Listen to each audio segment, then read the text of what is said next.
بالله من الشيطان الرجيم. بسم الله الرحمن الرحيم. إنما يريد الله ليذهب عنكم صدق الله المولانا العظيم وبلغنا رسوله المختار الكريم. قال النبي صلى الله تعالى عليه وسلم: الفاطمة بضعة مني. میرے آقا صلی اللہ تعالی علیہ وسلم کی پیاری دعائیں رب کریم قرآن مجید میں ارشاد فرماتا ہے: انما یرید اللہ لیذہب عنکم الرجس اہل البیت. آگے اس آیت مقدسہ کے حوالے سے چند باتیں عرض کروں. اس سے بیشتر ہماری اور ساری کائنات کے مرکز عقیدت حضور رحمت للعالمین جناب پاک محمد مصطفیٰ روح فدا صلی اللہ تعالی علیہ وسلم کی مقدس بارگاہ میں جس طرح سے میں پڑھاؤں آپ سب مل کر میرے ساتھ حدیث و سلام کریں: الصلاۃ والسلام علیک یا رسول اللہ، الصلاۃ والسلام علیک یا حبیب اللہ، الصلاۃ والسلام علیک یا نبی اللہ وعلى آلك وأصحابك يا نور الله صلی اللہ تعالی علیہ وسلم. حافظ صفیر صاحب،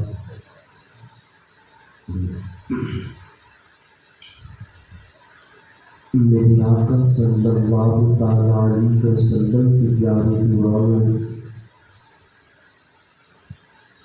رب قدیم قرآن مجید میں ارشاد فرمایا: انما یرید اللہ لیذہب عنکم الرجس اہل البیت.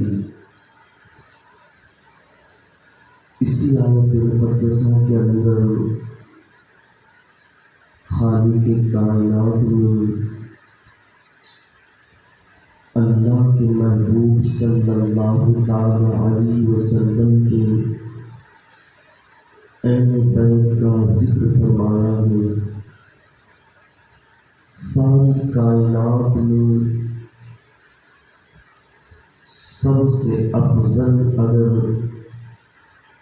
کسی کی اہل بیت ہے تو اللہ کے حبیب صلی اللہ تعالی علیہ وسلم کے اہل بیت ہیں. جب حضور کے گھر والے میں جو سب سے اس دنیا میں جو اہل بیت میں افضل ہے، اہل بیت کی محبت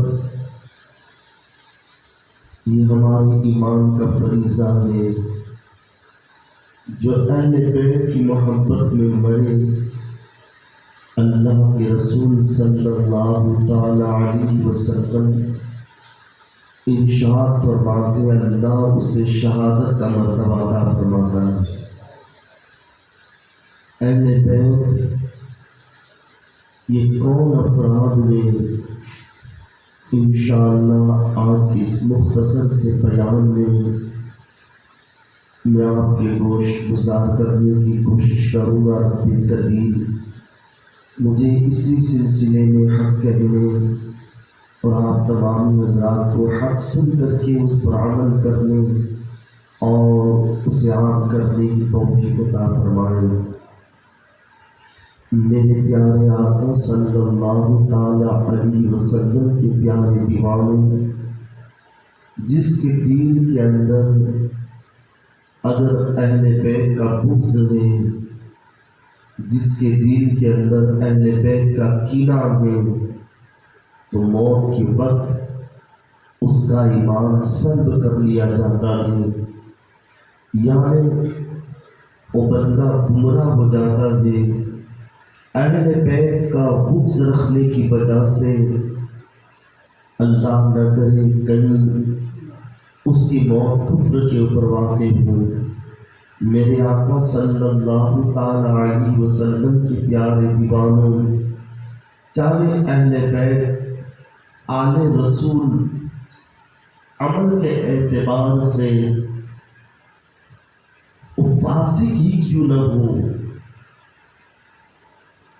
ہم اہل سنت اور جماعت پر فاسق اہل بیت کی تعظیم بھی واجب ہے۔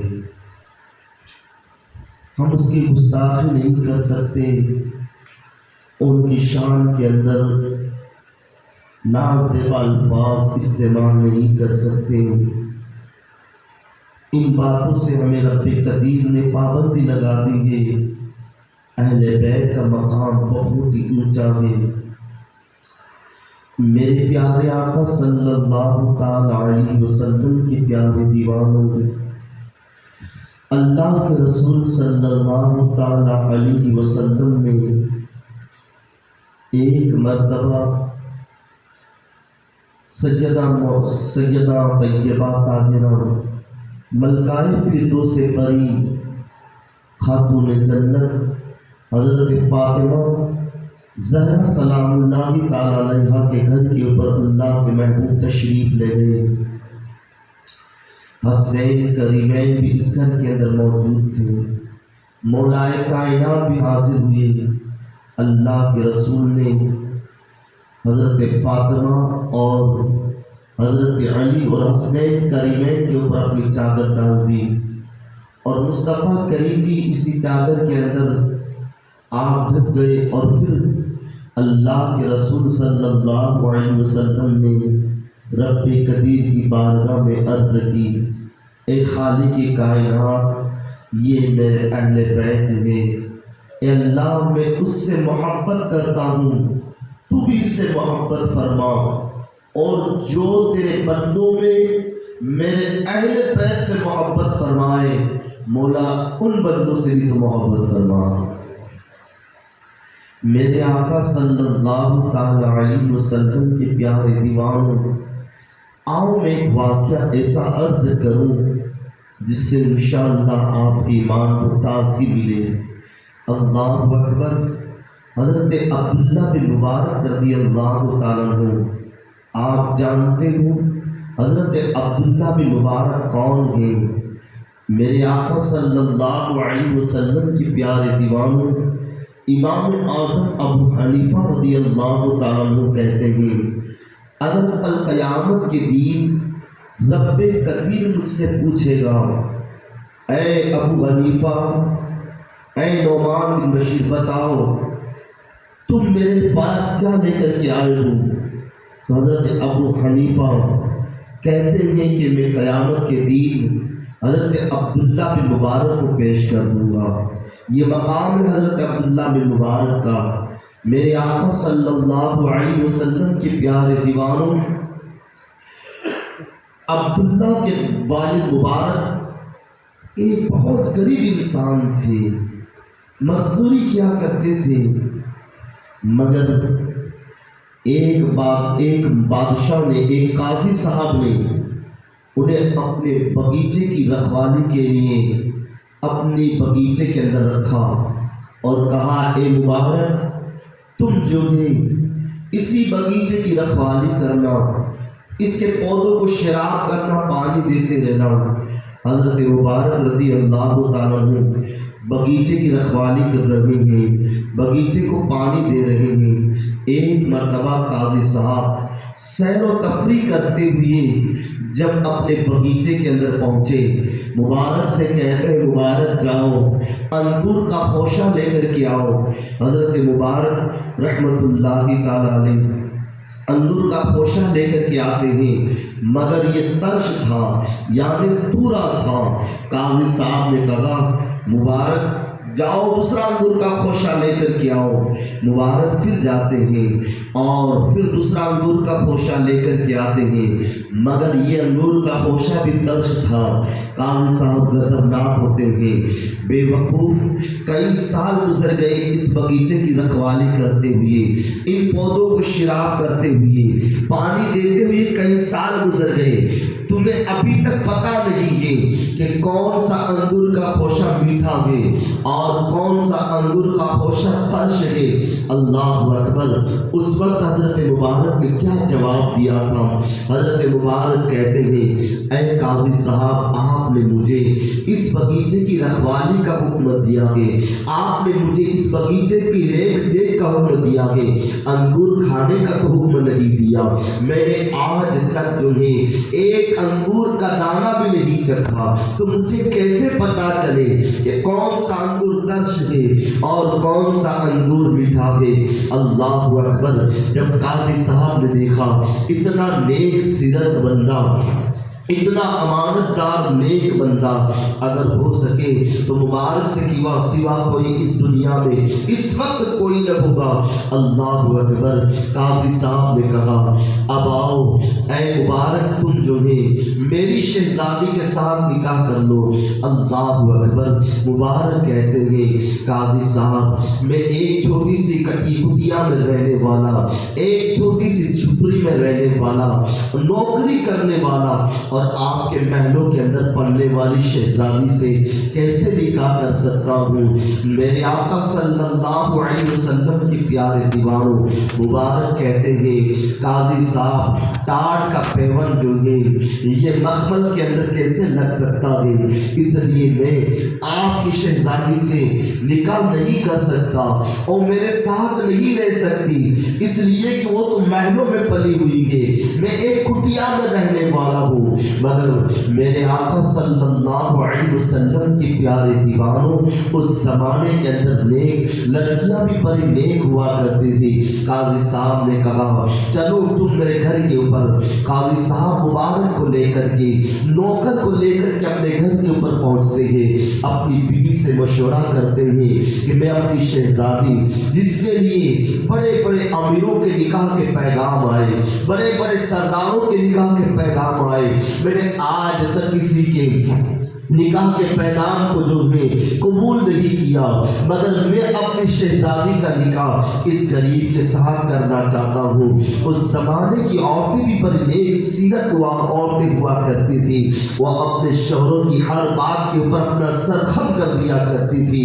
وہ کبھی بھی اپنے شوہروں کے سامنے زبان درازی نہیں کیا کرتی تھی، کبھی بھی اپنے شوہروں کے سامنے منہ کھول کر کے بلند آواز کے اندر گفتگو نہ کرتی تھی۔ شوہر کا جو حکم ہوتا تھا وہ اپنے سر تسلیم کر لیا کرتی تھی۔ عورت نے کہا، ٹھیک ہے میرے سرتاج، جو آپ کا حکم ہے، مگر بیوی کہتی ہے، میرے سرتاج اگر اجازت دو تو میں اپنی شہزادی سے بھی رائے لے لوں، اس سے بھی پوچھ لوں۔ اللہ اکبر۔ قاضی صاحب کہتے ہیں اپنی بیوی سے، جاؤ ذرا پوچھ کر کے آؤ۔ جب بیوی جاتی ہے اپنی شہزادی کو پوچھنے کے لیے، بیٹی تمہارا نکاح ایک غریب کے ساتھ کیا جا رہا ہے، جو ہمارے بغیچے کا رکھوالی ہے، جو ہمارے بغیچے کا نوکر ہے، اس کے ساتھ تمہارا نکاح کیا جا رہا ہے، بیٹی بتاؤ تمہاری مرضی کیا ہے؟ اللہ اکبر۔ میرے آقا صلی اللہ علیہ وسلم کے پیارے دیوانوں، اس وقت شہزادی نے یہی جواب دیا تھا، امی جان، آج تک میں نے تمہاری رائے کے سامنے اپنی رائے پیش نہیں کی، میں نے کبھی بھی تمہارے مشوروں کے اندر دخل اندازی نہیں کی۔ ماں، تمہاری اور میرے باپ کی جو بھی مرضی ہوگی میں اس مرضی کے اندر راضی رہوں گی، چاہے مجھے اپنی زندگی میں دکھ بھی اٹھانا پڑے، مگر میں تمہاری مرضی کے خلاف ایک قدم نہیں چل سکتی۔ اللہ اکبر۔ میرے آقا صلی اللہ علیہ وسلم کے پیارے دیوانوں، آپ جانتے ہو جب مبارک کی نکاح اس شہزادی کے ساتھ ہوتی ہے تو جانتے ہو ان کے بدن سے کوئی عام انسان نہیں پیدا ہوتا، جب کوئی بچہ پیدا ہوتا ہے تو ان کا نام حضرت عبداللہ کے نام سے پیدا ہوتے ہیں۔ میرے آقا صلی اللہ علیہ وسلم کے پیارے دیوانوں، حضرت عبداللہ کون ہے آپ جانتے ہو؟ 2000 حدیثوں کے حافظ ہے۔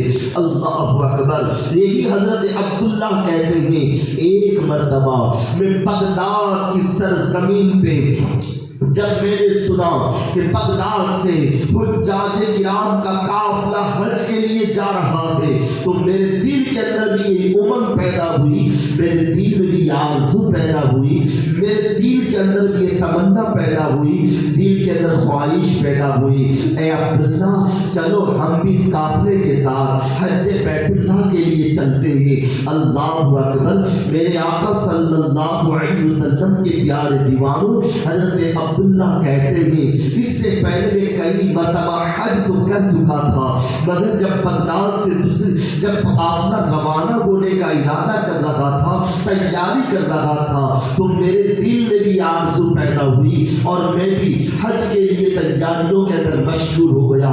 میں 500 درہم لے کر کے بغداد کی بازاروں میں اس ارادے سے نکلا، اس نیت سے نکلا کہ میں سفر راہ خرید لوں، راہ کے لیے سارے انتظام ہونے والے، راہ کے اندر کام آنے والی چیزوں کو خرید لوں، اشیاء لے لوں تاکہ راستے کے اندر کوئی تکلیف نہ ہو، کوئی مصیبت نہ ہو۔ حضرت عبداللہ کہتے ہیں میں 500 دینار لے کر کے جب بغداد کی گلی کے اندر ساز و سامان خریدنے کے لیے نکلا تھا کہ اچانک ایک خاتون میرے پاس آتی ہے اور آ کر کے اس خاتون نے کہا اے اللہ کے بندے، میں 3 دن سے بھوکی ہوں، میرے بچے بھی 3 دن سے بھوکے ہیں اور میں آل رسول ہوں۔ حضرت عبداللہ کہتے ہیں جب اس خاتون کی زبان سے نکلا میں آل رسول ہوں، حضرت عبداللہ کہتے ہیں میں نے 550 درہم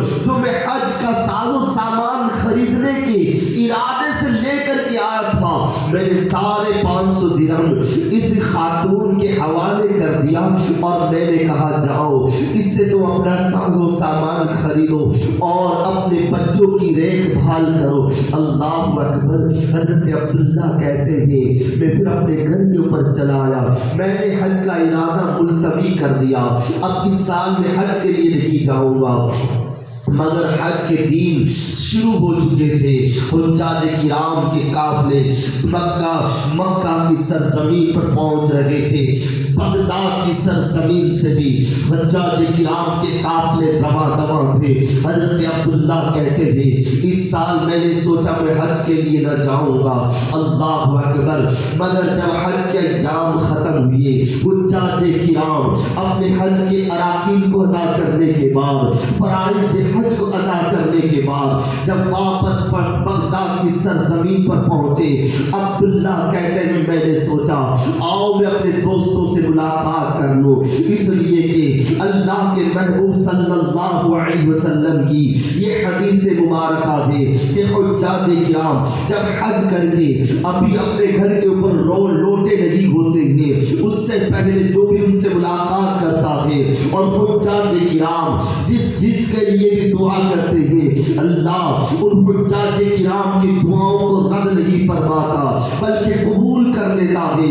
حضرت عبداللہ نے سوچا آؤ میں اپنے دوستوں سے ملاقات کر کے آؤں، جو لوگ حج پر کر کے آئے ہیں، جو فرائض حج ادا کر کے آئے ہیں، ان سے ملاقات کروں۔ عبداللہ کہتے ہیں میں جس دوست سے ملاقات کرتا اور ان سے کہتا اللہ تمہارے حج کو قبول فرمائے، اور میرا دوست مجھے کہتا اے عبداللہ تمہارا بھی حج اللہ قبول فرمائے۔ میں کئی دوستوں سے ملا مگر سب دوستوں کو جب میں یہ کہتا کہ اللہ تمہارے حج کو قبول کرے تو وہ واپس مجھے کہتے اے عبداللہ تمہارے حج کو بھی اللہ قبول کرے۔ میں بڑا تعجب میں تھا کہ میں تو حج کے لیے نہیں گیا، میں نے تو حج ادا نہیں کیا، مگر یہ لوگ مجھے کیوں کہہ رہے ہیں کہ عبداللہ تمہارے بھی حج کو اللہ قبول کرے۔ حضرت عبداللہ کہتے ہیں رات کو میں اپنے بستر کے اوپر سویا تھا کہ مصطفیٰ جان رحمت صلی اللہ علیہ وسلم میرے خواب کے اندر تشریف لاتے ہیں۔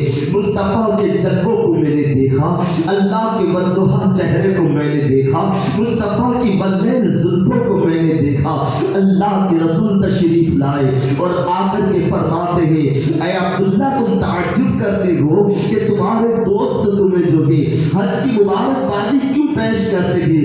سنو سنو، تم نے میری ایک دکھیاری بیٹی کی مدد کر دی، تم نے میرے آل کی مدد کر دی، تو رب قدیر نے تمہاری شکل کے اندر ایک فرشتہ کو پیدا کیا ہے، اور وہ فرشتہ جو ہے قیامت تک کے لیے حج کرتا رہے گا، اس کا ثواب تمہیں ملتا رہے گا۔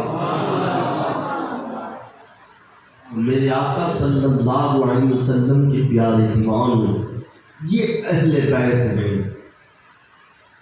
حضرت عبداللہ نے ایک آل رسول کی مدد کر دی، حضور کے آل کی ایک مرتبہ مدد کر دی۔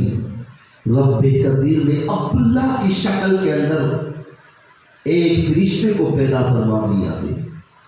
اب قیامت تک او فرشتہ حج کرتا رہے گا اور اس کا ثواب حضرت عبداللہ بن مبارک کو ملتا رہے گا۔ میرے آقا صلی اللہ علیہ وسلم کے پیارے دیوانوں، اہل بیت اطہر جسے ہم پنجتن پاک کہتے ہیں، یہ پنجتن پاک وہی ہے حضرت فاطمہ الزہرا، حضرت مولا کائنات حسنین کریمین اور مصطفیٰ جان رحمت صلی اللہ علیہ وسلم، یہ اہل بیت ہے۔ اور مفسرین کرام نے حضور سید عالم صلی اللہ علیہ وسلم کے جیسا حضرت عباس کو بھی اہل بیت کے اندر شمار کیا ہے، اور حضور کی ازواج مطہرات کو بھی اہل بیت کے اندر شمار کیا گیا۔ سرکار مدینہ صلی اللہ علیہ وسلم کے پیارے دیوانوں، آپ کو پتا ہوگا نجران کی عیسائی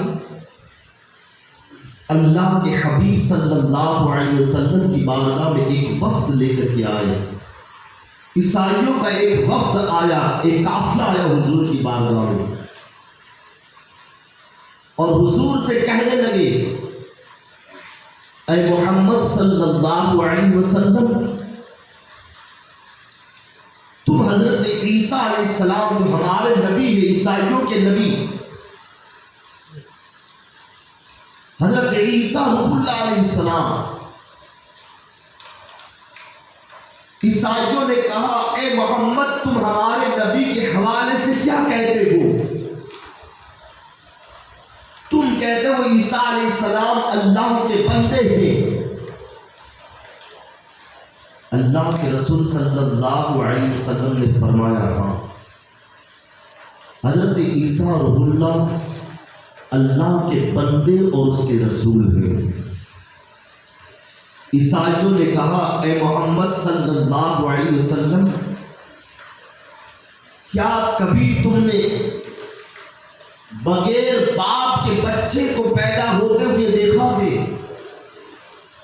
ان عیسائیوں کا عقیدہ تھا کہ حضرت عیسیٰ علیہ السلام کا باپ اللہ معاذ اللہ رب العالمین، ان کا یہ عقیدہ تھا، اس لیے کہ عیسیٰ علیہ السلام حضرت مریم جو کنواری ہے ان کے بدن سے پیدا ہوئے ہیں۔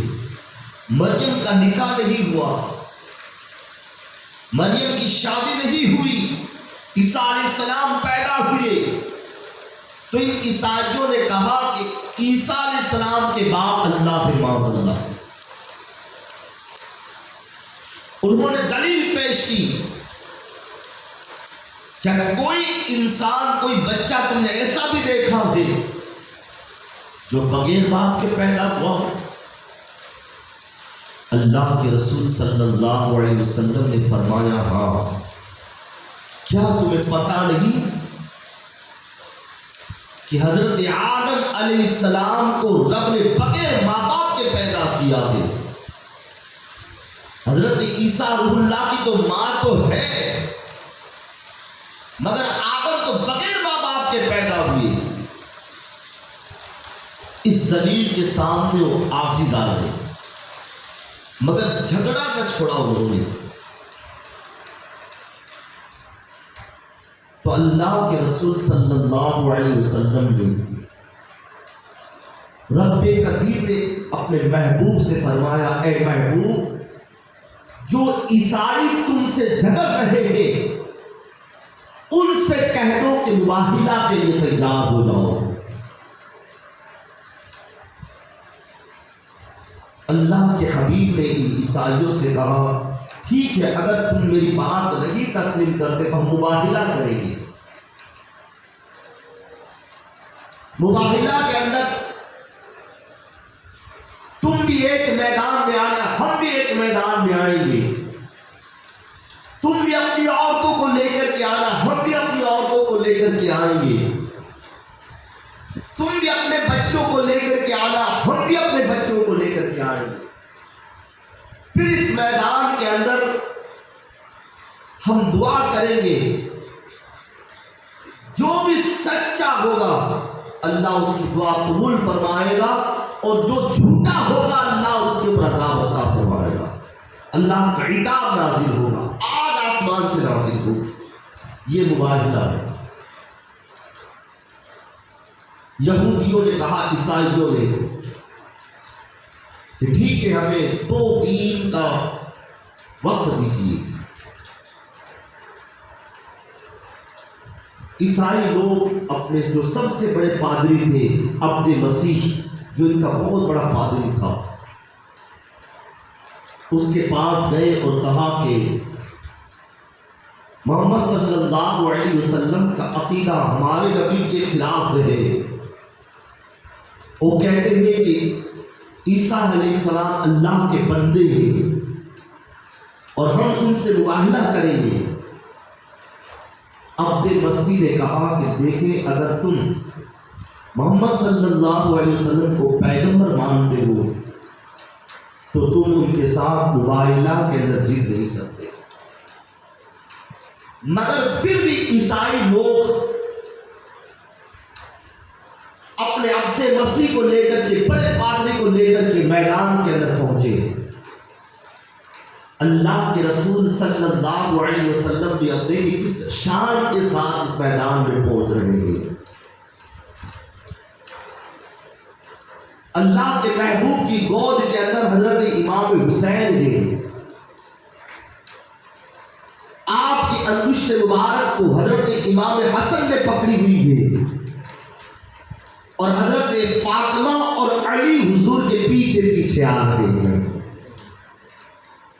اپنے اہل بیت کو لے کر کے حضور مباہلہ کرنے کے لیے میدان میں پہنچے اور مصطفیٰ کہہ رہے ہیں کہ اے میرے اہل بیت جب میں دعا کروں تو تم آمین آمین کہنا۔ حضور یہ اپنے اہل بیت کو سمجھاتے ہوئے آ رہے ہیں۔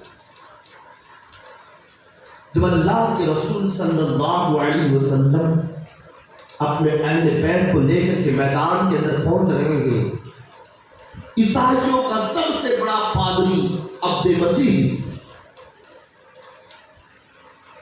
کی نظر جب حضور کے اہل بیت کے اوپر پڑی تو اس عبد مسیح کے پیر سے زمین کھسک گئی۔ اس نے چلا کر کے عیسائیوں سے کہا اے میری قوم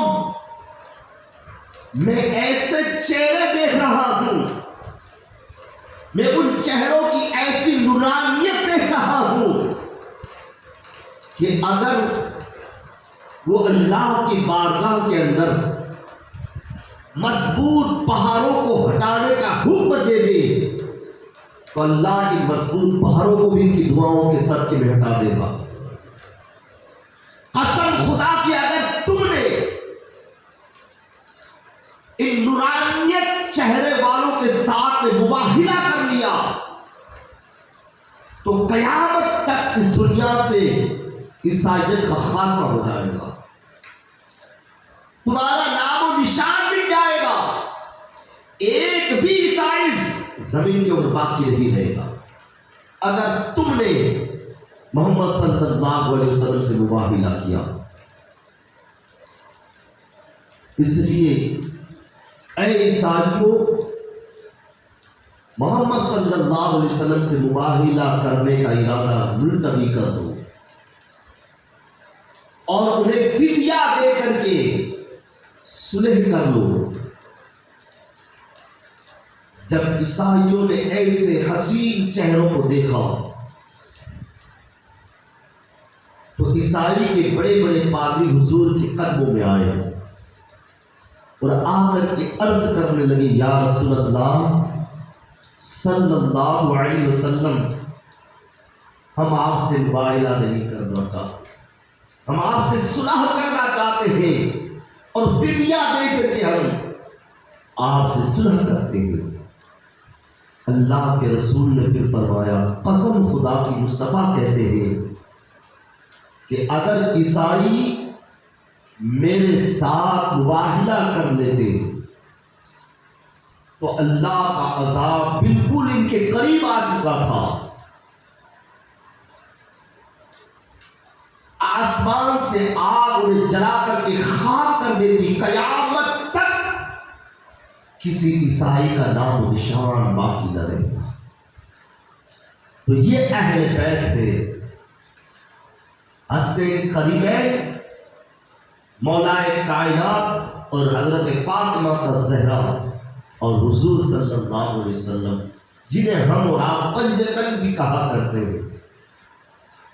میرے آقا صلی اللہ علیہ وسلم کی پیارے دیوانوں، رب قدیر کی بارگاہ میں دعا دے، خالق کائنات ہمیں خوب اہل بیت سے محبت کرنے، ان کا ادب و احترام اور تعظیم کرنے کی توفیق عطا فرمائے۔